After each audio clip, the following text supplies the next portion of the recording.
Morning class 9 शुरू करते हैं आज का हमारा क्लास। आज का हमारा टॉपिक है रशियन रिवॉल्यूशंस। तो इसके आगे हमने जो क्लासेस लिए थे, वीडियो बनाए, इसके हमने डिस्कशंस किए थे अबाउट सोशलिज्म की मीनिंग क्या है, लिबरल क्या सोचते हैं, फिर रेडिकल्स की क्या मीनिंग थी। तो ये डिस्कस हमने किया था। तो आज हम शुरू करेंगे द मेन इवेंट्स। रिवॉल्यूशन जो हुआ था रशिया के अंदर, वो उसके इवेंट्स क्या क्या थे। बिफोर 1914 देखा गया कि जितने सारे पॉलिटिकल पार्टीज थे रशिया के अंदर, उससे सारे को इलीगल घोषित कर दिया कि वो इलीगल है, मीन्स गवर्नमेंट उसे अप्रूव नहीं करती।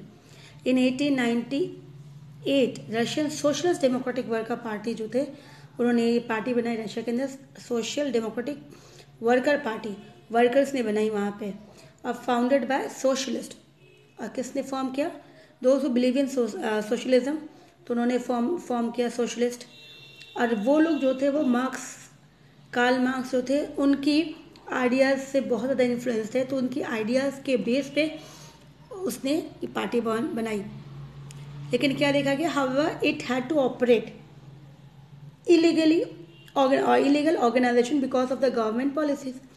लेकिन इसने और इन्हें जो भी पार्टी थी, इनको इलीगली काम करना पड़ता था, छिप के काम करना पड़ता था, क्योंकि गवर्नमेंट ने क्या बोला इसे कि वो इलीगल है, और अगर खुलेआम करेंगे तो पर्सन विल बी अरेस्टेड, उनका अरेस्ट कर लिया जाएगा। जो रूल्स थी गवर्नमेंट्स के, इसके अकॉर्डिंग तो वो इलीगली थे। सो इट स्टार्टेड, तो यहाँ पे however it had operated illegal organization because of the government policy. Now it started a newspaper, mobilized workers and organized strikes. तो ये शुरुआत की, इस पार्टी ने क्या क्या काम करना शुरू किया? न्यूज़पेपर में प्रिंट छापना शुरू किया कि गवर्नमेंट किस तरह से काम करिए, मोबिलाइज लोगों को जागरूक करने के लिए, ताकि लोग बताएं, अवेयरनेस फैलाएं। और स्ट्राइक भी, उन्होंने स्ट्राइक भी करवाई वर्कर्स जो फैक्ट्रीज में काम करते हैं उनको। Some Russian socialist feel that the Russian peasant practiced of pulling land frequently made them natural socialist। कुछ का मानना था कि जो रशियन पीजेंट्स हैं वो सचमुच देखा जाए, वो जो जिस तरह से वो फार्मिंग कर रहे थे, जैसे पुलिंग लैंड, मतलब सारे लैंड को इकट्ठा कर ले, सबके छोटे छोटे लैंड है। अब सब में अगर थोड़ा थोड़ा जो इनका इस लैंड में, इस लैंड में मान लो अभी 4 लैंड है, तो इनमें प्रोडक्शन कम ही होगा। लेकिन अगर ये 4 लैंड को एक लैंड कर दिया, ठीक है, और इसमें 4 मिलके काम करेंगे, एरिया भी इंक्रीज हो जाएगा, क्योंकि जो पार्टीशन में जो एरिया था वो भी इसको इंक्लूड कर दिया गया। तो इस तरह से इजीली वो सारा काम करेंगे, और फिर शेयरिंग जो होगा सब मिलके लेंगे शेयरिंग। तो इसी तरह से इसको जैसे कार पुलिंग होती है, तो वैसे ये पुलिंग लैंड थी। तो इस तरह से उनको कहा कि जो पीजेंट थे रशिया के, दे आर नेचुरल सोशलिस्ट। उन्हें पता है कि हम नेचर हमारा लैंड ही जो है, हम जिसमें हम काम कर सकते हैं, तो हमें उसको यूज़ करना चाहिए सही से। तो इसीलिए सोशलिस्ट ने इनको नेचुरल सोशलिस्ट का नाम दिया। Therefore it would be peasant and not worker would be provided the main impetus to the revolutions. तो उन लोगों ने कहा, तो इस तरह से जब पीजेंट ने इतना अच्छा काम किया, उनको पता है नीड्स कितनी इंपॉर्टेंट है, तो हमें पीजेंट्स को इंक्लूड करना चाहिए, ना कि वर्कर्स को। और हमें उसके बेस के, जैसे उनकी जो थॉट है, उनकी थिंकिंग को लेके ही रिवॉल्व करना चाहिए, बदलाव लाना चाहिए। And Russia could become socialist more quickly than any other countries. तो इसी तरह से रशिया सबसे पहले जो है सोशलिस्ट हो जाएगा बाकी देशों से अगर कंपेयर करेंगे तो। इस तरह से वो लोगों की अलग अलग थिंकिंग होती, तो ये सोशलिस्ट की थिंकिंग थी। बहुत सारे अलग अलग सोशलिस्ट होते हैं। तो socialist way active in the country side through out the lake. तो देखा गया कि कंट्री साइड मतलब यहाँ पे कंट्री साइड मतलब गांव, ठीक है ना। तो सोशलिस्ट जो थे बहुत सारे, वो गांव साइड में भी लेट 19th सेंचुरीज में एक्टिव बहुत थे, लोगों को इनकरेज करना, पीजेंट्स को इनकरेज करना। फिर 19 they form the socialist revolution party. So देखा गया उन लोगों ने जो एक्टिव थे कंट्री साइड में, उन्होंने पार्टी बनाई और उस पार्टी का नाम रखा socialist revolution party. Socialist revolution party उन्होंने बनाया, और this party campaign for the rights of peasants and demanded that land belongs to nobles be transfer to peasants. तो उन्होंने कैंपिंग शुरू कर दी, और जिसमें उन्होंने कहा कि जो भी लैंड ज़मीन जो नोबल्स के पास है, ठीक है, वो नोबल्स के पास जो है, जो लैंडलॉर्ड के पास है, वो सभी जो है किसानों को दे दी जाए, क्योंकि उनके पास बहुत ज़्यादा ज़मीन है और किसानों के पास ज़मीन नहीं है, थोड़ी बहुत ज़मीन है। इस तरह से उन्होंने कैंपिंग करना शुरू कर दी। Some democratic had different views from socialist revolutions about peasants. तो ये सबकी अलग अलग व्यू। तो यहाँ पे सम डेमोक्रेटिक जो थे, सोशल डेमोक्रेटिक, उनकी व्यू इन लोगों से सोशलिस्ट रिवॉल्यूशनरी से अलग थे, इनकी थिंकिंग अलग थी। Now Lenin felt that peasants were not one united group. अब लेनिन जो थे ये भी एक सोशलिस्ट है। तो यहाँ जैसे कार्ल मार्क्स की आइडिया, तो लेनिन भी एक है, सोशलिस्ट है। तो लेनिन जो थे उन्होंने कहा कि सिर्फ पीजेंट ही नहीं है जिसको हम लेके चलेंगे, there is not only one united group, इसके अलावा भी बहुत सारे ग्रुप्स है, among them poor peoples are there. ठीक है, तो उन्होंने क्या बोला, poor peoples, some were poor, other rich, some workers, laborers and other capitalists who employ worker, जो अपने जैसे फैक्ट्री ओनर्स होते हैं उसने अपने फैक्ट्री में उनको एम्प्लॉय की। तो इतने सारे ग्रुप्स है, पीजेंट्स अकेला ग्रुप नहीं है। तो because of all different with in them, तो इतने सारे अलग अलग लोग हैं, तो हमें एक ग्रुप को लेके नहीं चलना चाहिए, बल्कि हमें इनको क्या करना चाहिए, differentiate with in them, all of them could not be a part of social movement. तो हमें अलग अलग है और सबको लेके हम मूवमेंट में आके नहीं बढ़ सकते, क्योंकि सबकी थिंकिंग अलग अलग होगी। तो हमें उसके अकॉर्डिंग उसको डिवाइड करना पड़ेगा कि जो सोशलिस्ट जैसे वो कैपिटलिस्ट है तो उसको करेंगे, रिच वाले को अलग। तो इस तरह से उन्होंने डिवाइड के लिए कहा। Thus the party was divided over the strategy of organization. तो उसी तरह से पार्टी ने उसको डिवाइड किया कि कौन कैसा है, उसी तरह से उन्होंने ऑर्गेनाइजेशन उसको फॉर्म करना शुरू कर दिया। तो जो लेनिन थे, इसका फुल नेम है व्लादिमीर लेनिन, ठीक है, who lead the Bolshevik group, जो बोल्शेविक ग्रुप्स को लीड कर रहा था, believe that in a repressive society, ना रिप्रेसिव जो आवाज़ उठा रहा है, जो चुप नहीं बैठा, ऑप्रेसिव होता है जो दब रहा होता है, रिप्रेसिव दबने के बाद जो इसने आवाज़ उठाई, क्योंकि अब लोग जो है आवाज़ उठाना शुरू कर चुके थे। तो believe that in a repressive society, जहाँ पे लोग ने बोलना शुरू कर दिया, अपने राइट्स के लिए लड़ना शुरू कर दिया। तो सारिस्टिक रशियंस, स्टार मीन्स जो वहाँ का किंग था, मोनार्च था, सार, ठीक है ना। तो उस तरह से सारिस्टिक रशियंस जो लोग वहाँ पे सार के उसके अंदर थे, तो जैसे इंडियंस जो किंग्स थे, तो जैसे आज हमारे प्राइम मिनिस्टर मोदी है तो मोदी गवर्नमेंट, तो मोदीज पीपल्स, ऐसा बोल सकते हैं। तो इस तरह से यहाँ पे सारिस्टिक रशियन मतलब सार जो किंग था उसके जनता। The party should observe discipline, तो उन्होंने कहा कि उन्होंने डिवाइड की पार्टी को, ऑर्गेनाइज किया अलग अलग कैटेगराइज के अकॉर्डिंग। फिर उन्होंने कहा कि जो जनता है जो बिलीव करती है रिप्रेसिव सोसाइटी में, शुड ऑब्जर्व डिसिप्लिन, उसके अंदर डिसिप्लिन होना बहुत ज़रूरी है। और क्वालिटी एंड क्वांटिटी सभी की होनी चाहिए, सभी मेंबर्स जितने सारे मेंबर्स हैं सबकी अपनी क्वालिटी एंड क्वांटिटी होनी चाहिए। द अदर ग्रुप्स, तो इस तरह से अपने अपने पार्टीज ने शुरू हो गया फॉर्म करना। जो अदर ग्रुप थे, तो ये बोल्शेविक कौन लीड कर रहा था, लेनिन लीड कर रहा था। और दूसरी जो ग्रुप थी Menshevik, believe that party should embrace all workers and peasant. तो इन्होंने क्या किया, इन्होंने सारे जो पीजेंट थे और वर्कर थे इनको इसमें मिलाया, ठीक है। तो इन्होंने किससे फॉर्म की अपनी party, who is the member in this Menshevik में, workers and peasants.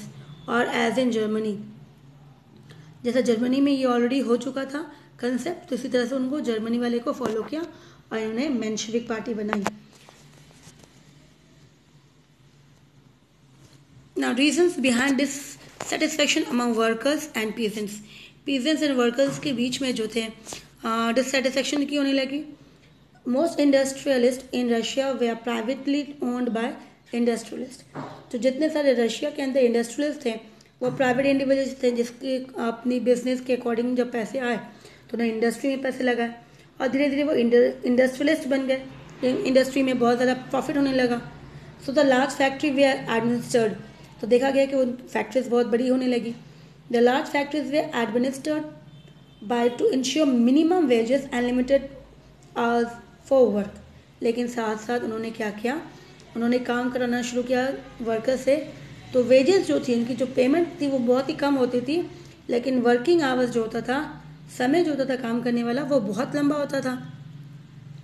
So however factory inspector जो थे जो पूरे काम को लुक, जैसे सुपरवाइजर जैसे बोलते हैं, तो वैसे इंस्पेक्टर, फैक्ट्री इंस्पेक्टर, तो वो क्या करते थे, could not prevent rules being broken. वो नहीं चाहते थे कि कोई भी रूल जो बनाया गया फैक्ट्री के अंदर वो कोई भी उसको तोड़े। तो इस तरह से इन craft unit, small workshop, the working days was sometimes, इस अगर इंडस्ट्री तो बड़ा हो गया, लेकिन इंडस्ट्री तो जो छोटा यूनिट्स होता है जहाँ क्राफ्ट की काम होती है, स्मॉल वर्कशॉप होता है, वहाँ पर तो 15 आवर्स जो होता था, 15 आवर्स का ड्यूरेशन होता था वर्क पीरियड, और वहीं पर ही इंडस्ट्री के अंदर 10 to 12 आवर्स होता था। अब वहाँ पे जो लोग थे, क्योंकि लोग कहाँ से आते थे काम करने के लिए, वर्कर्स जो थे वो कंट्री साइड से आते थे, शहरों में भी लोग काम करते थे, लेकिन अब जो कंट्री साइड से आए थे, गांव से आए थे, उनके पास जाने के लिए तो जगह नहीं है, तो वो क्या करेंगे, they lock varied from rooms to dormitories. Industries में जो भी रूम पड़ी होती थी खाली, वहाँ पे रहना, या फिर डॉर्मेट जो वरांडा होता था उसमें, तो इसी तरह से वो लोग रात में वहीं गुजारते थे अपना। उनके पास कोई अलग से रहने के लिए जगह नहीं था, घर नहीं था। अलग से अगर करेंगे तो पेमेंट चाहिए, पैसा चाहिए, तो उनके पास एक्स्ट्रा पैसा था नहीं, तो वो कहाँ से करेंगे। तो इस तरह से इसकी कंडीशन जो थी वर्कर्स की वो अच्छी नहीं थी। लेकिन पैसे जहाँ पे वो इतना दिन भर मेहनत करते हैं और जिसके लिए इंडस्ट्रीज को फ़ायदा होता था, लेकिन इंडस्ट्रीज उनके लिए कुछ भी नहीं सोच रहे थे। अब यहाँ पे देखो पिक्चर है, unemployed peasants in pre war Saint Petersburg, world से पहले वाला है, जहाँ पे उनके पास खाने के लिए भी कुछ नहीं होता, तो चैरिटेबल जो किचन होते थे, जो दान करती है, उस किचन के वहाँ से वो लोग खाना पीना खाते थे और सरवाइव करते थे। तो कंडीशन जो थी वर्कर्स की वो अच्छी नहीं थी। The worker they are not a uniform social groups, sorry word, ये वर्कर होगा, यहाँ पे वर्ड था लिखा है, ये वर्कर होगा, ठीक है, यहाँ पे प्रिंटिंग मिस्टेक है। The worker they are not a uniform social groups, वो एक जैसे नहीं थे, सबके अपने अपने व्यूज़ होते थे अलग, तो इस तरह से यूनिफॉर्म में नहीं थे वो। Some had strong link with their native village, कुछ की तो कनेक्शन जो थी विलेज से बहुत ज़्यादा थी, तो वो सर्वाइव कर सकते थे कि चलो फैक्ट्री में काम नहीं है, फिर कुछ हो गया तो वो गांव जाके वहाँ पे कुछ कर सकते हैं। Workers lived in a lodging varying from while others they permanently settle in cities, जैसे मैंने कहा कि जो गांव से आ रहे उनके पास रहने के लिए जगह नहीं है, लेकिन जो शहर वाले हैं तो उनके पास तो मकान है, वो शहर में उनका परमानेंट सेटलमेंट होता था। तो इसी तरह से workers way classified on basis of their skill.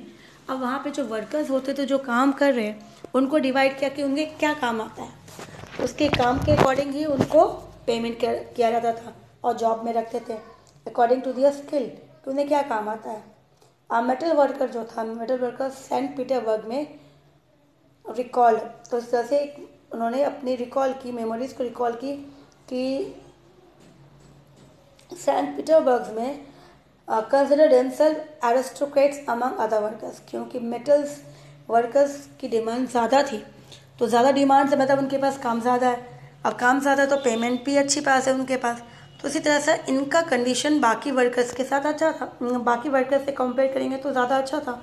तो इसी तरह से ये लोग अपने आप को क्या सोचते थे, that they are aristocrats. Aristocrats मतलब रिच पीपल, जिसके पास पैसे होते हैं, ठीक है, तो इस तरह से ये अपने आप को उस तरह से बिलोंग कर मानते थे। The occupation demanded more training and skill, क्योंकि इनका जो काम होता था मेटल वाला वो ज़्यादा ट्रेन चाहिए था, स्किल्ड पर्सन चाहिए था। Women constitutes about almost 31% of the factory labour force.